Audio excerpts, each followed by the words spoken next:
think of it. Yeah. You raised, maybe it's slightly out of time, you raised a point about the only possible ways to criticize Hegel. And I think you said something like, the only possible strategy is an imminent criticism that mobilizes the resources of the logic at that stage of its self-development to show that it fails by the standards Or at some early stage, yeah. Is that really the only way to criticize Hegel?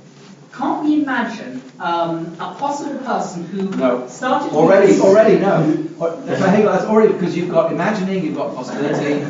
Okay, so and I'm not afraid this is... I mean, obviously, we can do this, but Hegel does not accept.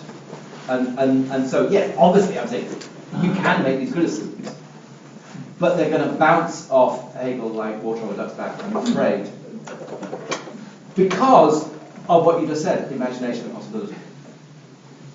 Okay, assuming I'm working from an external standpoint, I can imagine an iteration of Hegel that stopped doing sort of purification of thought halfway through the phenomenology, but was under the impression that he was presuppositionless, and then started thinking, bringing in all sorts of... but that would be an imminent one. No, that would be an imminent one. Sorry, that's what I would count as imminent. So if, even through the logic, if as you're looking through it, you say to yourself, oh, well, hang on, Hegel, that's not imminent.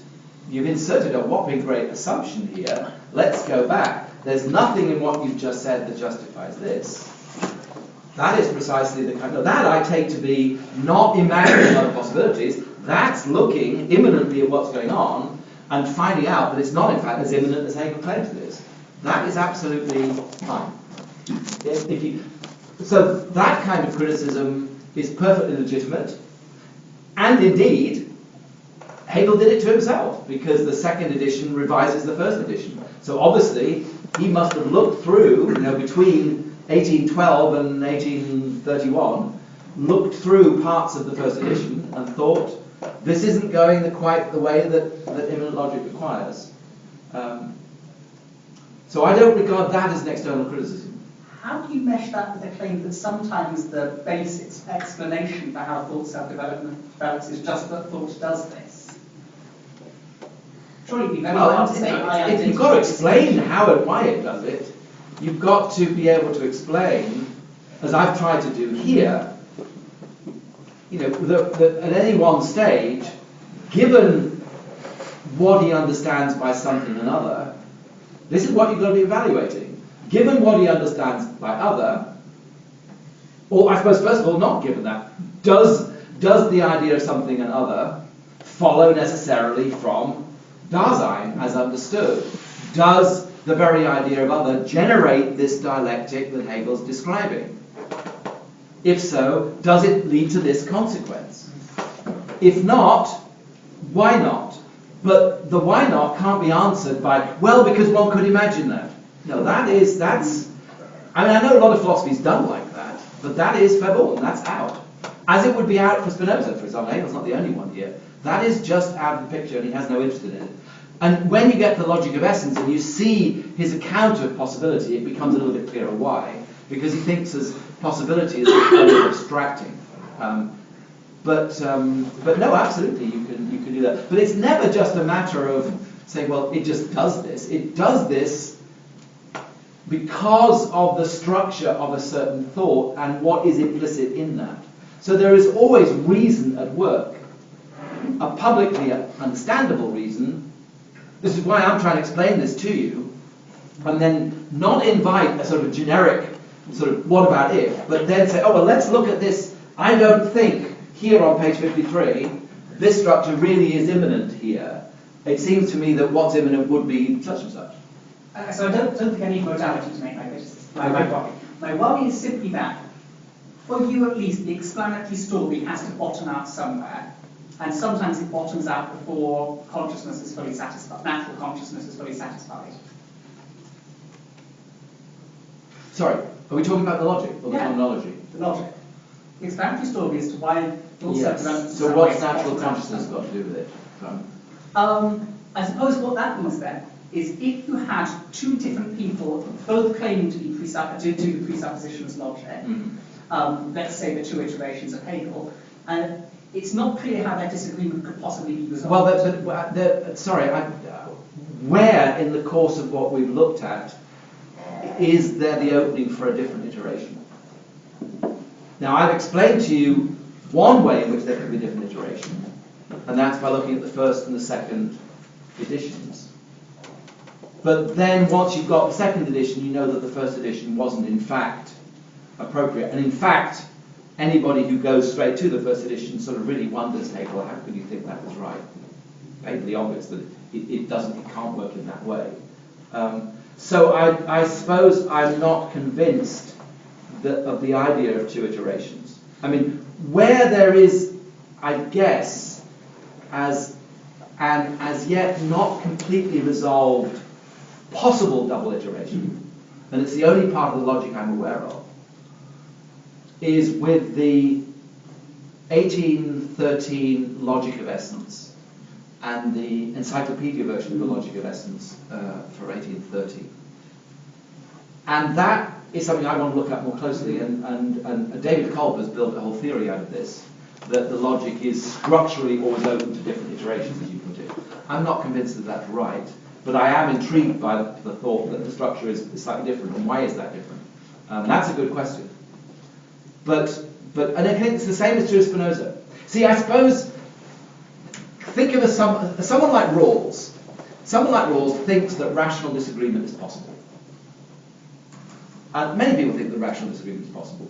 Spinoza doesn't. If you think rationally, this is how you think. Hegel is very much like that too. Because in a sense, the whole point about thinking rationally is not for us to try and approximate to reason, but to determine what reason makes necessary. Now, what reason makes necessary will be what reason makes necessary, and Hegel's trying to think of that. Now, that can have, it can, as you know, within the course of logic, Hegel thinks reason makes necessary a duality of concepts, 4 forms of judgment, or whatever. It's not always one all the way through, the one and the many.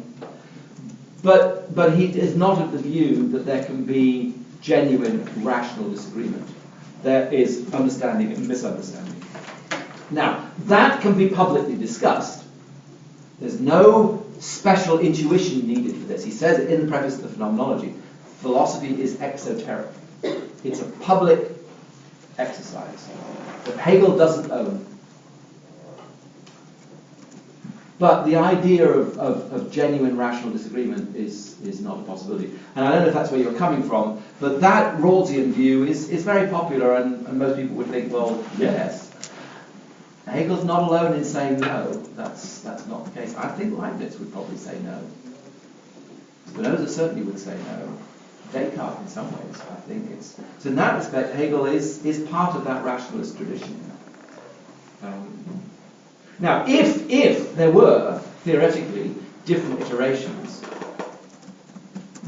genuinely two different iterations, well, then the very way, with respect, you've asked a question which is impossible to answer.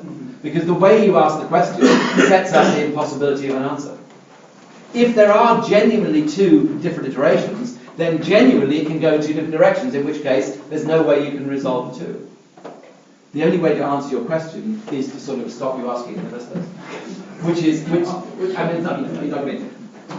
the idea that Hegel's thinking that what we have to do is think it through. Now, it is conceivable, I admit, that a different Hegel, not Georg Wilhelm Friedrich, conceives of a presuppositionless logic that actually has within it, structurally built into it, contingencies that could move it into different directions, although they would have to be grounded. I certainly acknowledge that. But again, since those contingencies will be structurally grounded, there would be no way of deciding. It would be precisely contingent where you go. I don't think that's Hegel's model, but I do accept that it's conceivable that, Herbert Hegel or whatever, had that conception. Does that? I obviously it's not satisfying because you're saying, well, why is it not satisfying? Why is it not satisfying? I don't understand that. I suppose because what one would ideally like is a warrant that logic could not go other than it did, but you can see I stuck modality back in there. But yes. But I think Hegel does think that he's giving you the warrant that it must go in this direction, and that is imminence. And that is imminence. Now it's up to us, it's up to you, you'll be doing it in your essays, to publicly assess whether what he's setting out is correct. But the warrant is always, the warrant from getting from A to B is always what is implicit in A. And so I've tried to suggest that, for example, implicit in becoming is its own self-undermining and going into Dasein. You can assess that. Is that right? Given Dasein, implicit in that is the moment of self-relation that's something. And so now I admit we haven't got very far yet, but there is that warrant in that it's not meant to be mysterious, and it's generally, interestingly, I don't know what you think about this, but at this conference I was just at in Heidelberg, even very respected names will move subtly between I don't understand X, X is not very clear. See, that's completely illegitimate. I don't understand X means I don't understand X. There's nothing about whether it's clear or not.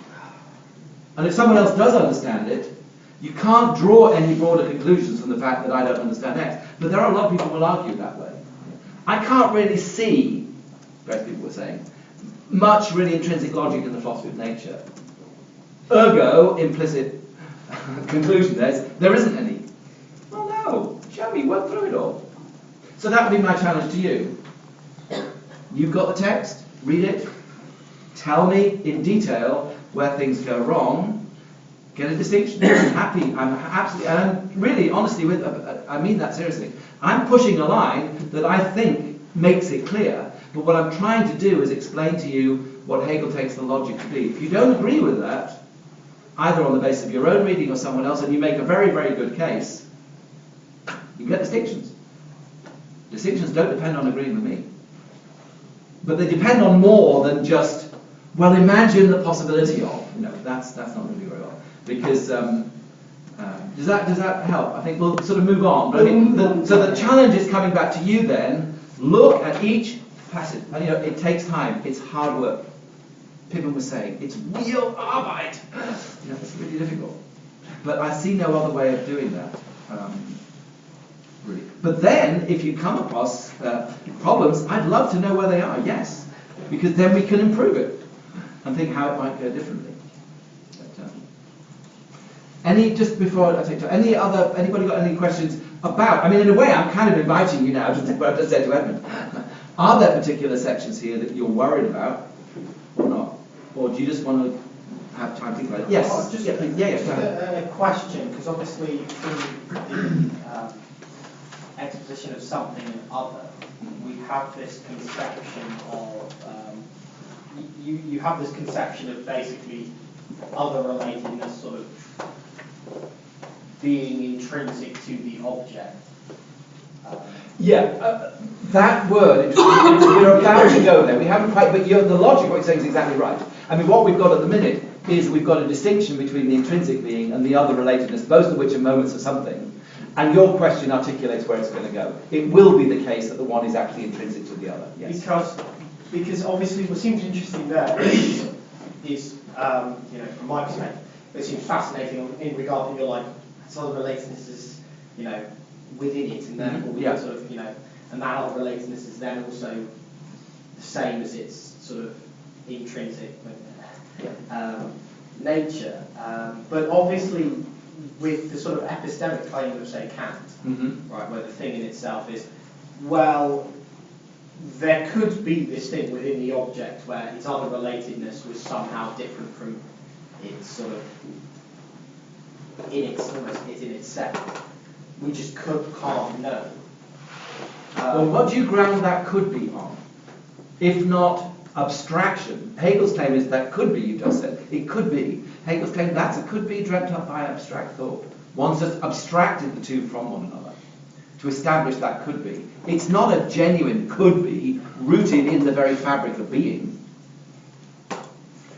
That would be Hegel's charge, I think.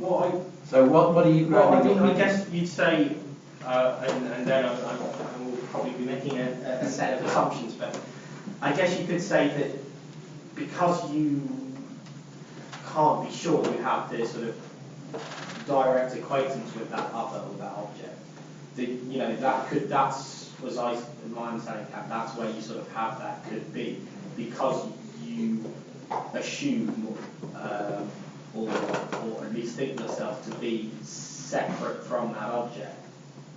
That separateness means that you don't have that direct acquaintance, right? That you don't know the intrinsic one. Right. So let me just pause. So what do you think about, I think you're right, but what then could one do to that assumption that you've just raised? What's one possible response to that assumption? I'm not sure. Well, one could question it. Yeah. Why do we think of ourselves as separate from the object in that way? I think you're absolutely right, actually, but that's exactly what Kant does. And so if you make that assumption, then the logic you're following holds. If we make the assumption that in some way being subject is fundamentally different from being an object, then it does make more sense to think that there is an aspect of what things are in themselves that eludes us in some way. Because the subjective forms of our intuiting are just subjective and are separate from the object. I think that's right.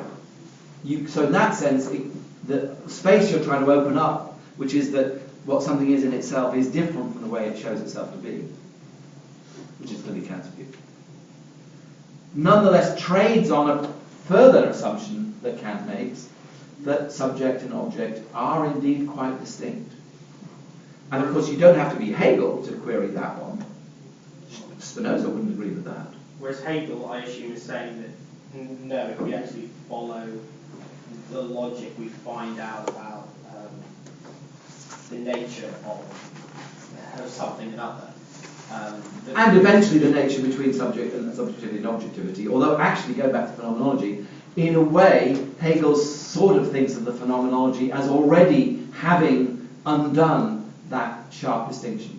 So Kant's idea that subject and objects are distinct from one another, which generates the whole problem. Why is there a problem about my knowing things a priori? There's no problem for Spinoza. I know being a priori because I'm a mode of being. So what's the problem with that?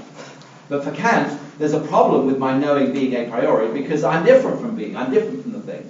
So how can what I know subjectively apply to the thing? It could only come from the thing, but then it couldn't be a priori. Kant says, oh well, then of course, if what I know a priori determines what counts as the thing, then we can do it. And then the whole thing gets on the way. But it presupposes that distinction. Well, because it's obviously, with this move in something and other, Hegel has almost counter-argued a lot of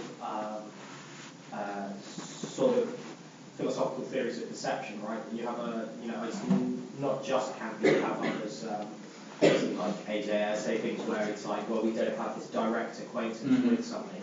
Our perception muddles it somehow. Whereas Hegel's saying it might be a possibility, but we do have these equations that there are certain times. But we do have this sort of direct acquaintance insofar as the very logic of something reveals itself to us as being what it is and being the otherness. Yes. Although you raise a good point. This is we're in the logic here. There's a philosophy of nature come, and then there's a sort of philosophy of mind and spirit. Hegel is not denying. He made a point, for example, about vision. The way he understands vision is that vision is in fact take in the very look of things. But he also says that can be affected by the makeup of the eyes and by the light conditions. So, absolutely, he's not denying that in that sense there can be subjective moments, that subjectivity has a structure of its own that can in certain ways interfere with and prevent us understanding the nature of the thing, and maybe that will happen to perception, so you can get perceptual illusions and stuff like that. The point is that logically, it can't be the case that what something is fundamentally hidden in its very nature. It does reveal itself. Now, we may have to work at trying to discover what that is, and it might not reveal itself immediately, but if you look at the way something relates to something else, Hegel's particularly keen on the way that, if you have one particular substance, A, and then B and C will, even though they're related to the same substance, will react differently in relation to it. So, applying heat to paper or applying heat to a pan of water will produce different effects. So the way that the paper and the water or the pan relate to the heat is itself revelatory of an intrinsic difference between them. Now, you may have to work out how to discover what that is, but the logic is going to argue that there can't be the case that there's something fundamentally, ultimately hidden. So the perceptual problems he can be open to, of course. If the light's not, if we switch out the light and it's pitch black, I won't be able to see you. And so obviously, what you are in yourselves won't reveal itself. I mean, that's he's not denying that. Because I guess from a sort of general modern standpoint, you can see he's actually giving almost a logical, almost vindication, almost as sort of like scientific inquiry, insofar as, well, we're not just saying, well, actually, displacing it in appearance, we're not saying white is about something. We can reveal nature, the very logic of what it is to be something to be, or to be an object. Yes, allows us to know that, which I think is. Yeah, I think that's right. And so I suppose he would presumably be resistant to the idea that, that science, for example, is just dealing with models. I think he thinks, no, I mean, okay, you can think that that's what you're doing, but in fact, you're exactly right. Nature is the kind of thing that is intrinsically, open to discovery, because it does reveal itself. Even if, paradoxically, and this is the bit where I suppose he gets a little bit Heideggerian, there's something about matter that is, matter is impenetrable, but its impenetrability reveals itself. Now, by the very nature of matter being fundamentally outside us, however much you divide it up, you can't get inside because it's out of us. So he's not denying that. But the basic structures of matter can reveal themselves. Yeah. So, and I think you're absolutely right. I think that does allow for the possibility of science and all kind of inquiry. Yeah, I think that's right. Yes. I'm curious as to the extent of the idea that there is no secrecy, relies on a generation of the self through the other and vice versa. So, are things always and forever? Are they revealed and generated through revealing, or are they always there but need to be revealed, as it were? Does that make sense? It does, and I would say a bit of both in a way, in the point at which we've got at the minute, the distinction between what something is in itself and what it is for others, it's sort of like established first. And then secondarily, the two are kind of conflated, which sort of goes more with the idea that there is what there is to be the thing in itself, and it must reveal itself. But as we proceed, then we discover that revealing of itself is what the thing is. And that we didn't know earlier. So it's a combination of both, I think, actually. But absolutely, there is much of what Hegel, well, in fact, ultimately, all of what Hegel thinks we know about things comes through this process of emergence.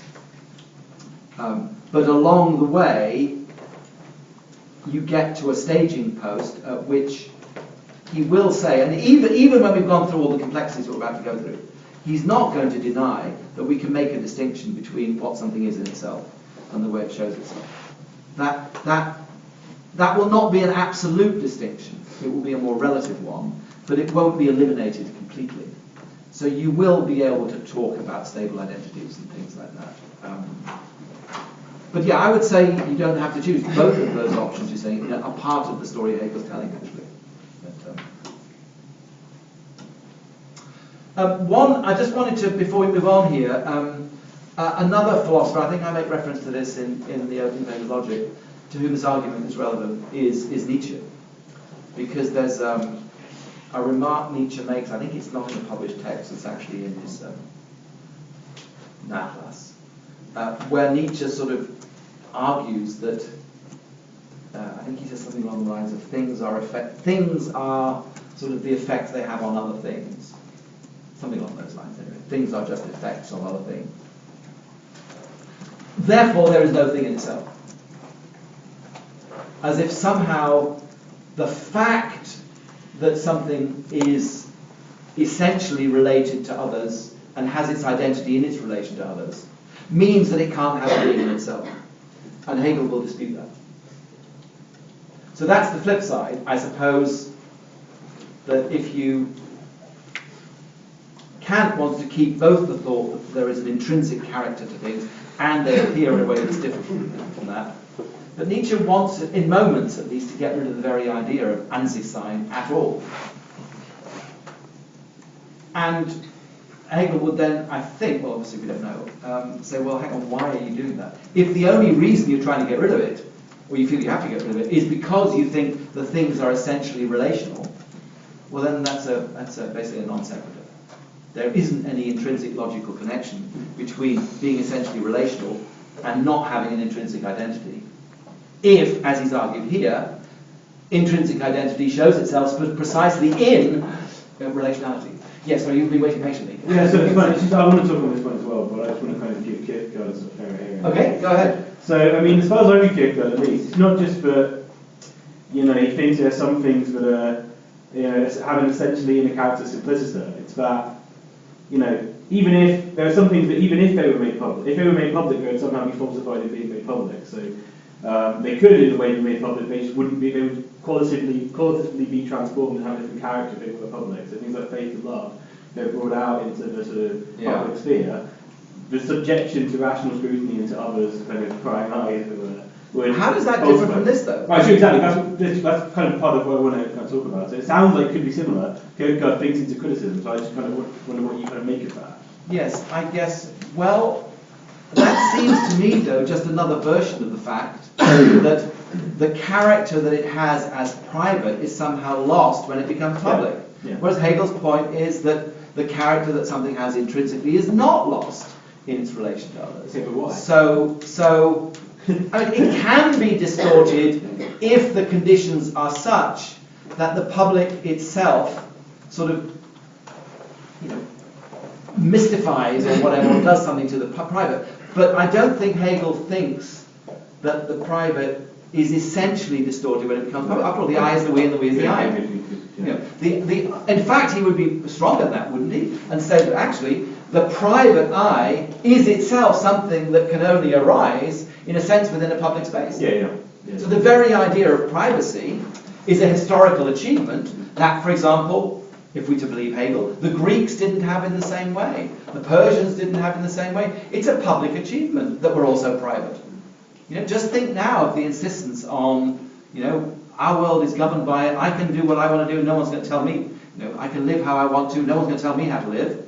That is a modern idea. So I think there's a bit of that. I think it's connected also, no. I'll say what I was going to say, and then I'll say it's not connected. Sorry, because it's what I was going to say was, it's connected to the Sartrean idea that the subject can't objectify itself. Right. But then I was just thinking, it's not connected to that at all. So forget that. But I think that's another opposition that Hegel doesn't share, actually. That the subjective somehow would lose its status as subjective if it objectifies itself. But yeah, I mean, obviously I was being a bit provocative there. I quite understand. The Kierkegaard is very sophisticated, and I apologise. There's a lot of subtleties there. And we obviously know that how things that matter in a more private way can be trashed when they get out into public. We all know that, and I don't think Hegel's worried about that. But I don't think Hegel has that sort of fundamental, principled worry about idle chatter, or das Mann, or the herd. He's much more comfortable with the idea that a public space is that in which, in fact, we can probably be private. But of course, it depends on the public space. I mean, obviously, Kierkegaard's very, very, very critical of his own public space. Yeah. So, And and Hegel's almost like a proxy in a way for that public space. yes, although I'm persuaded by John Stewart, people like that Kierkegaard didn't always just have Hegel in mind, but Martinson and some of these others. But, good. Okay, I think we'll move on. I mean, obviously, if there are other concerns, we can raise these in other occasions. But I think that just gave an opportunity to sort of air some of the questions that you might have. Okay, right, now I want to move on to consider the next pair of categories, which is determination and constitution. Determination and constitution, in the German, determination is Bestimmung, and constitution is Beschaffenheit.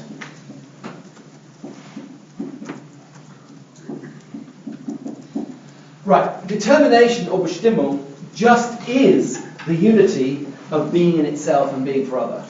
So when we think of something's intrinsic being as manifesting itself, showing itself in its other things, other relatedness, that he just names that determination. So everything's intrinsic being is in fact not just its intrinsic being, but its determination, because it shows itself in its relation to others. This is number one under B, and then skip the first paragraph. Number one, it's 123 in the Miller and 95 in the Giovanni, and he says the following: the quality which is constituted by the essential unity of the in itself in the simple something with its other moment, it should be the being in it. I think actually, Di Giovanni gets this right. The phrase is das An ihm sein. Right? I said before that there's a difference between an sich and an ihm. When if something is an ihm, it's in it outwardly. So something is in it, that is its being for other. So an ihm sein, being in it, just is another phrase for other relatedness. So, the quality which is constituted by the essential unity of the in itself with the other moment, the being in it, or other relatedness, can be called the determination of the in itself, insofar as this word in its exact meaning is distinguished from determinateness. Now you remember, immediately a bell should go off in your brain to say, okay, I remember what determinate was. Anybody want to know what determinate is? And what page do we find it on? I'm not trying to be schoolmasterish here, but it's essential that your brain immediately go back to it. Where do we have Bestimmtheit, determinacy, and what was it? Chapter 2, right? Have you got a page? Existence begins at, Dasein begins at 83. Yes, good, okay. And what do we understand by determinacy? What's Something like specificity, or not particularity, because that's something else later. No, it's just non-being. Just non-being. So Dasein, remember, this is page 110 if you're in the Miller. What do you say it was? 80-something in the Di Giovanni.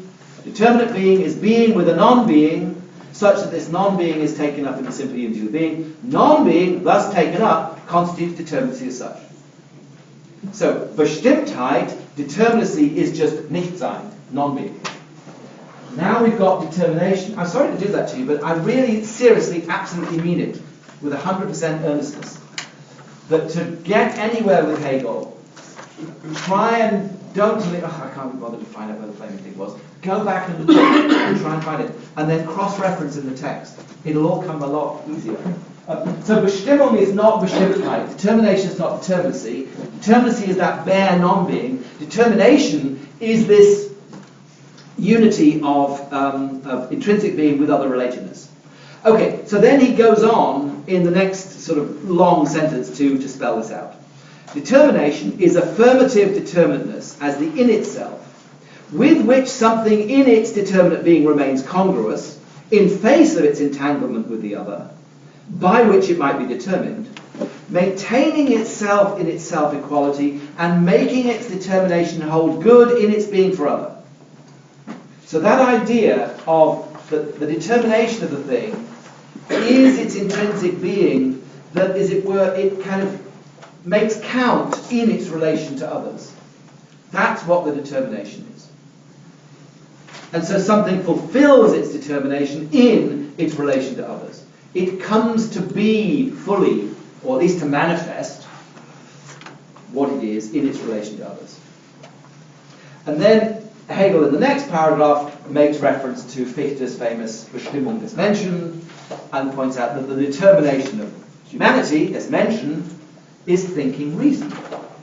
So, thinking reason is what we are intrinsically, when we're fully developed, and it manifests itself in who we are, in principle. Of course, there can be ways in which it doesn't, and Hegel's not denying it. So I suppose, to go back to the previous point, Hegel's not saying that always and in every circumstance will thinking reason manifest itself completely in everything we do. It's rather the opposite. That it cannot be the case that we claim I'm rational within myself, and that it doesn't manifest itself. If you are indeed rational, it will manifest itself. If it's not manifesting itself, you're not fully rational. That's the point he's getting at. Now, can we be in a situation where we're not fully rational? Of course we can be in that. Can we be in the circumstance where other people stop us being rational even though we are? Well, that's true too, yes. But can it be the case that deep down I'm 100% rational and there's not the remotest evidence of that in my actions? No, it can't. This is relevant, by the way, although you might think this is a leap, to Luther's idea of freedom. Luther thinks that we're justified by faith, and that faith is an internal thing. We're not justified by works, but faith manifests itself in works. And if it doesn't manifest itself in works, it's not there in the first place. That's the point he's getting at. Okay, that's determination. However, no, determination is what something is in itself, manifesting itself in the things being for other. That suggests that the two are not completely coextensive. The fact that they're not completely coextensive must mean that there's another aspect of our being for other that is not determined by my being in itself. What can it be determined by? Well, there's only other one thing available in the story, and that's the other. So an aspect of my other relatedness in which my intrinsic being shows itself, but which is not coextensive with my intrinsic being.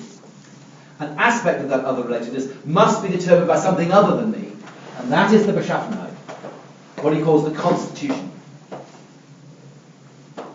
So my being for other is in fact doubly determined by what anything's being for other is determined by what the thing is intrinsically itself, and by the other things with which it interacts.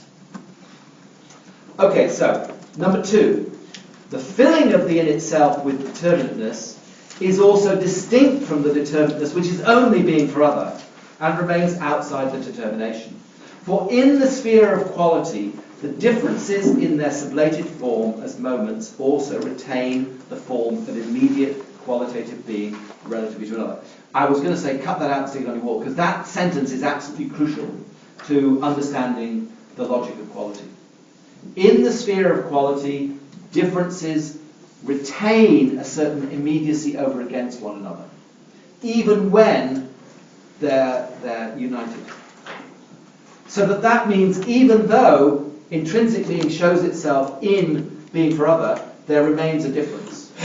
That means they don't coincide. That means there must be an aspect of being for other that's determined by something else. That's the constitution. So, that which something has in its being for other, divides itself, blah, blah, blah, blah, blah, and so that which something has in it, but does not belong to the somethings in itself, is its constitution. Then he goes on and says, constituted in this way or that, something is involved in external influences and relationships. This external connection on which constitution depends, and the circumstances of being determined by another, appears as something contingent. But it is the quality of something to be open to external influences and have a constitution. It belongs to being something at all, to have a moment of being for other, which is not determined by the thing, but by something else. That means everything is, by being a something at all, open to being altered, look at the next paragraph, changed by other things. So things change for two reasons. They change just because they're something, and they change because they're in this necessary relation of contingency to other things that alter them. So we've got a kind of split thing. Right, what I want to just say now before you go is at this point, Hegel now says, actually, each of these turns into its opposite. So we now get a genuine dialectical moment again, as we had with being and nothing. So how does this work? I'll just highlight this for you simply, and then we'll go back over again later. But it's set out in the next paragraph beginning determination of constitution. The first idea is that what something's determination, in fact, turns dialectically into its constitution. And that's because if something intrinsically manifests itself in the other relatedness of the thing, it sets itself in relation to others. It's as if the inner heart of the thing, showing itself, manifesting itself in the way the thing relates to others, puts itself in contact with the others, and thereby exposes itself to being changed. So the intrinsic character of the thing turns out to be constituted by other things. And that's what Hegel says. Yes, things have an intrinsic being, but oddly, they don't control and protect their own intrinsic being, because the very fact that it exposes it, manifests itself, exposes it to reconstitution through other things. But that doesn't, in turn, completely eliminate the idea of an intrinsic being. Because the very process through which something else changes the first something at its core is subject to the same dialectic we saw earlier with the other becoming something.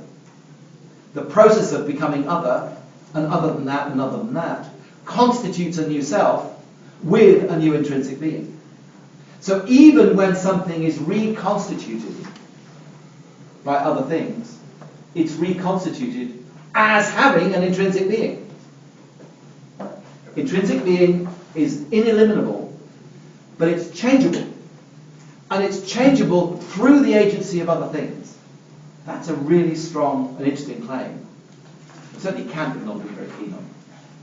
That we can talk about something's being intrinsically X, but that intrinsic X is vulnerable to being reconstituted by other things, such that the thing will come to have a different X. If you have to go, Tom. Yes, no, you have to dash up. Yeah, don't worry, I'll just finish this off. So that you get at the end of that paragraph on the top of page 125, he says, consequently, insofar as the determination and constitution are also to be held apart, the latter, which appears to be grounded in something external, also depends upon the former. So, given that things have an intrinsic being, the way that something else acts on them is partly a function of what the thing is. But, on the other hand, further, the constitution belongs to that which something is in itself. Something alters with its constitution. When something is reconstituted by something else, its very core alters. So that's what I meant by things having a relative identity, a relative stability. Now, if Hegel's right, all of this follows just from being something. Now that you can then evaluate and think, well, is that right? Because if you just say to Kant, well, this is something, what's built into something, he's not going to say all of this lot. So what you need to think about is why Hegel thinks all of this is built into just being something. Right, what we're going to do next time is I'll just say a bit more about that last bit, which I went over rather quickly. Then I want to go into limit, because the next consequence of this is that everything as a something is limited with respect to something else. It is where the other thing stops, and the other thing is where it stops. That's pages 126 to 127. Then what follows from that is that everything is finite. Everything is where it stops itself. And what follows from that is that finitude gives rise to infinite being. So if you could read up to, I'm going to give you quite a lot actually, up to the beginnings of affirmative infinity. I can't promise we'll get to that. It would be good if you've read that. So, it means reading limit, reading the beginnings of finitude, limitation and the ought I will say a bit about. Quite a lot of this material is quite intelligible, so don't worry about it. Transition of the finite to the infinite, and then the beginning of the infinite and the bad infinite is quite intelligible. So I would say, if you've got to the bad infinite, that's fine. You probably won't get to that. Good. All right. Well, thanks for your attention, and I'll see you next Monday. We've got 7, 8, 9, 10. finish equality with a luck.